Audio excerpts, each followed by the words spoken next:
LR Paris is a globally connected, full-service branded product agency operating in over 45 countries with clients that include American Express, H&M, Tom Ford, Ritz-Carlton, Marriott, and the White House. Francis Pierrel has held CEO and brand president roles at some of the world's most iconic fashion brands, including Ralph Lauren, Club Monaco, Lacoste, Diesel, and Urban Outfitters. Today, Francis is a partner and CEO at LR Paris, leading the third-generation branded product agency through a period of accelerated growth. And on today's show, we talk with Francis about LR Paris's unique approach to branded merchandise and how to create an emotional dollar value for branded products. Welcome to the SKUcast, the podcast for innovators and maverick thinkers in the branded merch space. My name is Bobby Lehue. I'm glad you're here. Hey, before our chat with Francis, if you've not heard, we have only a handful of seats left for our signature boot camp experience, SKU Camp, held in Scottsdale, Arizona, September 7th through 10th. Come learn how to craft an unforgettable customer experience, navigate economic volatility, understand how the biggest supplier brands are impacted by tariffs, plus many more topics. Grab your seat at SKUcamp.com. Today's episode is brought to you courtesy of us at commonsku. Over 800 distributors powering 1.8 billion in network volume rely on commonsku's connected workflow. Process more orders, connect your team, and dramatically grow your sales. To learn how, visit commonsku.com. Now, here's my chat with Francis. Welcome, Francis. I'm so glad to have you here. Nice to meet you. LR Paris is sort of an enigma to me. I mean, you operate in over 45 countries. Your clients include American Express, Estee Lauder, Marriott, the White House. How do you define yourself to customers? We are the best kept secret. Now, we are an agency, and then maybe unlike our industry, we don't have a catalog, we don't have stock, we don't have anything to push. We are the brand behind the brands. And then we perform as an agency. So when somebody has a need or a problem or an issue or a want, our job to figure it out through the product. That's why I love how you call yourself a product agency. Yes. I've not heard anyone actually put those two words together in that particular phrase, but that way you're defining to folks, we obviously work in product, but we're also an agency. Yeah, we are like a private chef, so we don't have a menu. You don't come to us with like, you buy this, or if you want Chinese, you go next. And if you want Italian, you go. No, you come to an agency that you like, you feel like-minded. Okay. Yeah. And you feel like you can actually trust them with your needs. And then we become a part of their brands. Okay. And then we solve their needs. We don't solve any hunger or any problem of the world, but we solve their needs through a product. And most of the time, our partners or our clients, they do products, okay, or they don't do product. They sell services, but they are never a specialist in the product that we are selling, the branded product. And that's what we bring to them. So the product outside of their core product.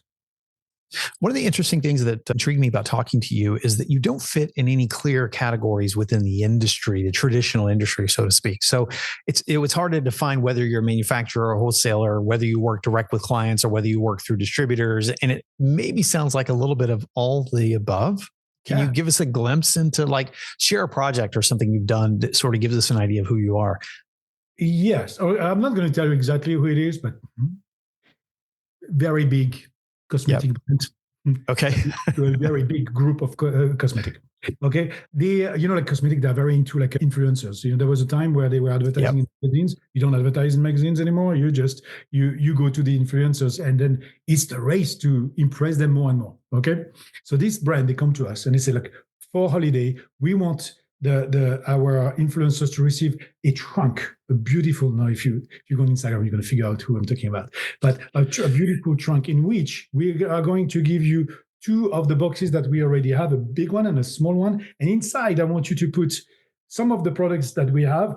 You close all of this, and then we want this box to ship into another box, and then after that into like a mailing box, all received before the 20th of December, and then we give you the addresses and the name of all these people. Well, that was a brief. Okay. And now all of a sudden we have to engineer that box to fit boxes that we don't know about. There is a huge fulfillment component, picking, packing, shipping. There is a lot of compliance because obviously you have fragile products inside. It goes to influencers. So the unboxing is essential. So really like testing the way is going to open and then create that special moment that's going to influence the person to post about it. So it's about a product, it's about packaging, it's about fulfillment, it's about logistics, it's about data, and address crunching. It's about a lot of coordination, and all of this with the stress of the holiday. That's what we do. When I say come with your problem, or actually your biggest dream, that's what we love to take. And because you have an office in Washington, D.C., New York City, Paris, you also have an international supply chain through Asia, Thailand, China, with 14 to 15 languages being spoken in your company. You're obviously built for this import, global expansion, things like that. Is there a type of business you don't want to do in the merch space? I would think that the only thing that because we are in the merch and packaging. I love to say merch and packaging. Okay. Right. Okay. A lot of merch comes with packaging. Some packaging doesn't come with merch, but we love to do both. The only thing that we don't touch really is the first packaging, right? The one that is containing whatever you are going to put in. Okay. Packaging and everything. But no, I think what's important for us is we focus on the industries, and we focus on working with the leader within the industries.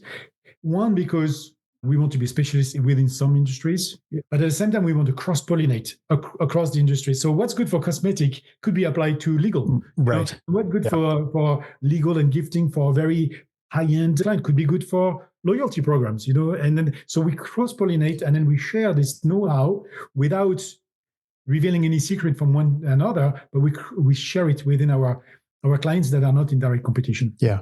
So why are you stepping sort of into the industry? You're sort of kind of doing a media blitz where you've talked with folks in the business. What are you hoping to do in this space? Work with more end clients, work directly with distributors, expand your knowledge of kind of the industry? What is your hope as you plug into talking to folks like me? What is my hope? I've met a guy called Charles Deliger. He's the third generation owner of the company. His grandfather created the company on the idea that the gift is what seals relationship between people. He was doing it between the French army and then ambassadors around the world. But and so diplomacy, it's very important. So we have that deep into us, okay? And Charles had it, and I said, okay, at the end of the day, you're thinking about a promotional merchandise like a retail product, like a product that has a brand, and then you're going to charge emotional dollar, which is not the price, which is the price that people really want to pay. I love that. But you want to give it. And I was just like, wait, our two worlds, they need to meet.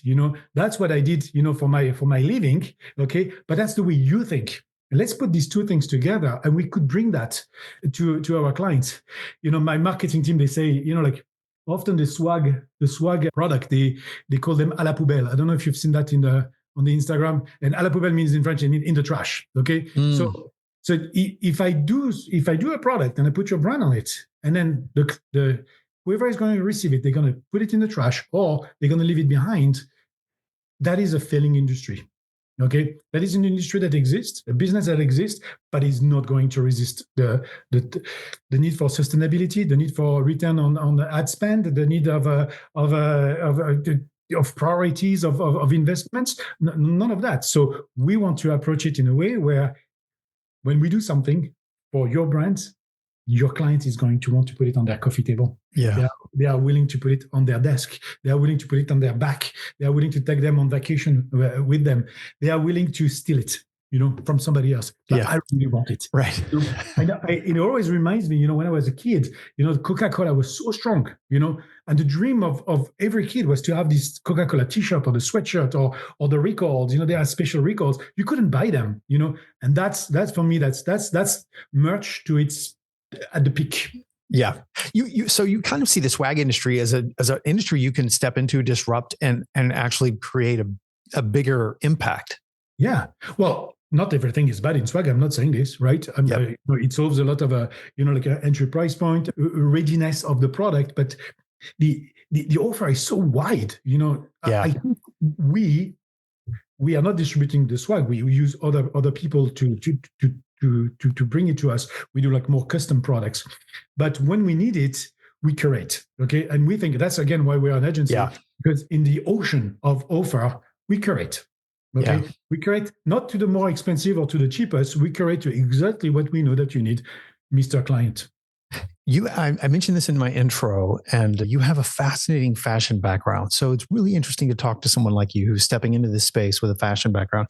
So we are seeing a lot of trends with high-end brands. So brands like Porsche are partnering with Aimé Leon Dior, Yep. or in their merch, Renee Gin, Emma Watson's gin company, cultivated in Paris, distilled in England. They partnered with Del Toro, an Italian shoemaker. Erewhon, the California supermarket, partnered with Merci in Paris. I'm really, you can hear my Texas accent when I'm trying to pronounce these names. My apology.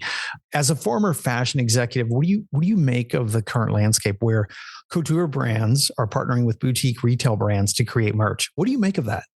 It's beautiful. I mean, fashion is not standardized, and fashion goes extremely fast. It's not fast fashion, but fashion is very fast. Interesting. There is a word that always fascinates me. It's co-creation. Okay, there is nothing better when two artists, two brands, two creators come together, and create a third thing. Yeah. And yeah. it's like getting a baby. Yeah. It's, of course, it's going to look like both sides, but it is special, and it's unique, and it's also in its DNA.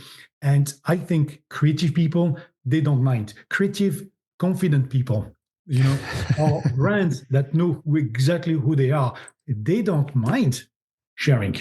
They don't mind coming together, because they know that what's going to come out is going to be even more fascinating. Yeah. And they like to be surprised themselves, say, oh, these are new limits for my brand. That's a great point. My brand could actually play in that field, but it's for the delight of the clients as well. And their customers, they appreciate their brand and their core product even better when they see how it can stretch. And it's not always a success, trust me. I've done it, sometimes you go too far and you become off brand, but then you discovered who you are as a brand. It's like a painter, that you try and you go, oh, that's not me, and I'm good at this. But it's beautiful. Co-creation is beautiful. It's mixing two ideas, the confrontation or the tension, I love the triangle. That's good. The triangle, because you create the tension, and when you can hit right in the middle, then you win. I guess this is why they're doing this. I want to ask a little bit about your background, but as an interesting segue into this is in the industry itself, there's a lot of acquisitions and mergers going on in just the merch and swag industry. And given how much consolidation and acquisitions happen in the fashion world, brands like Ralph Lauren, besides whom you obviously worked for, do you see that opportunity here, or do you see LR Paris growing more organically? Well, I think we are in a very, very fragmented market. Yeah. Okay.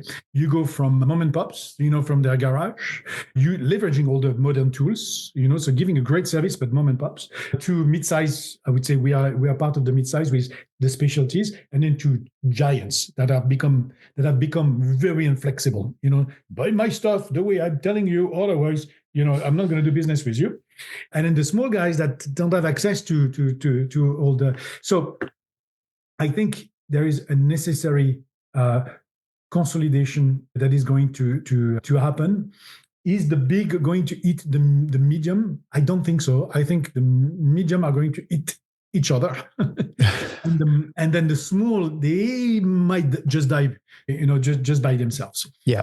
But what I'm realizing is the lack of agility in the big guys. Okay, because you're big, so now you have structure. You have to sell your structure. I've got my salespeople. I need to format them in the way they have to sell. I've got my systems, and I need to. So they are going to absorb some, but some that are very, very similar, so that it gives them just accelerated growth. We are looking for complementarity. We are looking for synergy. We are looking for geography. We are looking for new services. So are we going to grow just organically? No.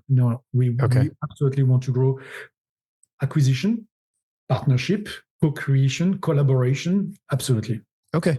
We were seeing lots of activity over the past couple of years where the U.S. brands have expanded overseas, obviously, but we're seeing actually almost, this is just my opinion and perspective, more brands outside of North America coming into North America. Whereas we think of expansion as in U.S. outward, but what we're actually seeing is a lot of brands coming into the U.S. expanding through in the merch business at least. So it's interesting, like LR Paris, like what you're doing. You've been here a while, but it's interesting to see that expansion. You were with Diesel in the early 2000s, if I have that right. Was this the time period when Diesel was buying up Maison Margiela? Yeah, I've got a good anecdote for you if you want. Oh, I'd love to hear it. What did you learn about? Share that with me. That's a fascinating time period. So, I mean, Martin Margiela, I mean, maybe you know him of a reputation. He's a very discreet man and a man of very little words. Right. And by the way, for those that are curious, you check out the Martin Margiela documentary that Pierrel, that Francis alluded to about his discreetness. You can figure out he's a very elusive person. But anyways, go ahead.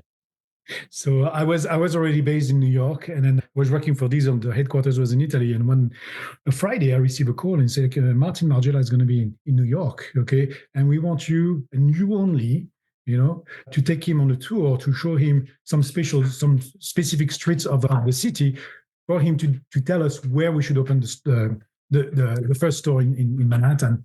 And then at that time, the brand was acquired by Diesel, so he was just a consultant. He was not the brand anymore. So I had the chance to spend an afternoon with Martin Margiela. Maybe he said 20 words. Wow. But the guy was so fascinating because so clear of who he is, what his brand stands for. Yeah. Why he's got such a narrow but very, very strong followership. And so that store that we opened, it was on a side street of a small street in the back of something. So the whole idea was like, I don't want to be visible. I don't want to be on the main street. I don't want to be on the street. I want my people, my followers to find me. That's 2001. He was not using the word followers, obviously, because that's a new word, but that's the way he was thinking, So creating a cult, by being very, very true to your brand. Fascinating, I would say narrow, very, very focused. Yeah. Also, of course, also like a great designer. Oh, just brilliant. And that time period, what a time to be in that time period in fashion in particular. Yeah. They were good. What did you learn about product then? Like by work, you were working with the most respected fashion brand in the world. How do you bring that into your work today? Respect the product, you respect the product because you're going to respect your client. So, I mean, I work for Diesel, I work for Lacoste, I work for Ralph Lauren. I had the chance to work with Mr. Lauren directly. They all have in common, they're very, very clear of what brand they are. Okay, what are we representing outside into the world? Okay, and what is my core product? And then what do I stand for through my product to the clients? So, and then never disappoint them there, because then you lose them. Also, they're always obsessed by not losing followers, as I would call them today, but losing a client, and not a client in the sense of paying clients, but a lover for the brand. Yep. I mean, what an experience, what a journey you've had. And now you bring this interesting experience into the merch business where you're not creating a particular product catalog or a season catalog anymore. You're now creating bespoke merchandise per client, per project. How do you, when a client comes to you, what do you and your team do with that as one of the first steps? Do you start studying the brand? What do you do with a project when it first hits your doorstep? Yes. That's what we call ourselves an agency. We don't start by selling. We start by learning. We make them speak. I mean, we are lucky. We work with very famous brands. So we are familiar, but now we study them in a sense that now we're becoming them. Okay. And then the second thing that we do is we really deeply ask questions about their needs. Okay. Yep. And before we start working, we summarize all of this. And then we are trying to be extremely visual. We call it a mood board. We are trying to represent what we've learned, with our designers into a mood board, just to go back to the client and say, if we understood you well, your brand, and then your project, this is what we got out. Yeah. And often it starts sealing, because the client says, yeah, but not that. I don't know. Oh, like that. You see, you're using orange there. Oh, we would never touch orange. That's great. And then we study, obviously, their brand book. We love to visit their space. And now we start to be part of them. And we are never looking for the one project. We're looking for, we have Charles always says, what's our end game? Like we try to be with them on the long term. So there is a lot of research and investment, at the beginning, because then we know that being their agency of record, to use a common word, but for the product. Yeah. What 2 or 3 brands do you follow? I mean, you have been steeped into fashion history and culture. What 2 or 3 brands do you follow that inspire you? 2, 3 brands. Oh, look, Or one, or it could be a no. The million. first one Sorry, that it's a comes to hard mind. question. The first one that comes to mind. I mean, there is a brand that I'm obsessed with. I buy everything from them. It's Imogen and Willie. I don't know if you know them. My friends are going to laugh because I'm obsessed with Imogene and Willie out of Austin, Texas. Yeah. I just love it, and I get a chance to shop in their store, but I shop on, of course. I mean, I love Buck Mason as well. Do you know Buck Mason? I am embarrassed how much I love Buck Mason. There I is love their story. Yeah.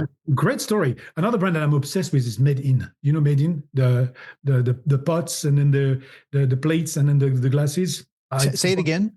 Made In, like made in France. No, that one I don't know. No. Oh, it's a restaurant grade product made for the home chefs like we are.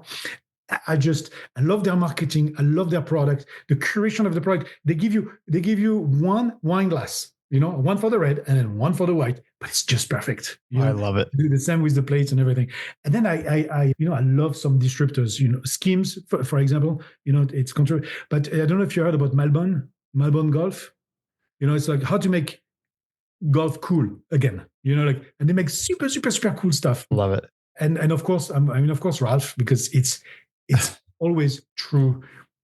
Whoever goes back, it's always true to what it is. It's never disappoints you. Yeah, I'm a Double RL fan. They just they sent a print catalog that's about this thick, and I haven't seen a print catalog from them in a long time. And so it's beautiful. It's absolutely beautiful. I am over my time, my friend. Thank you for joining us for this today. I'm absolutely fascinated by your journey and your entry into the merch space. So welcome. I know you've been doing this a while, but it's really interesting to talk to you. Thanks for carving time out of your busy schedule.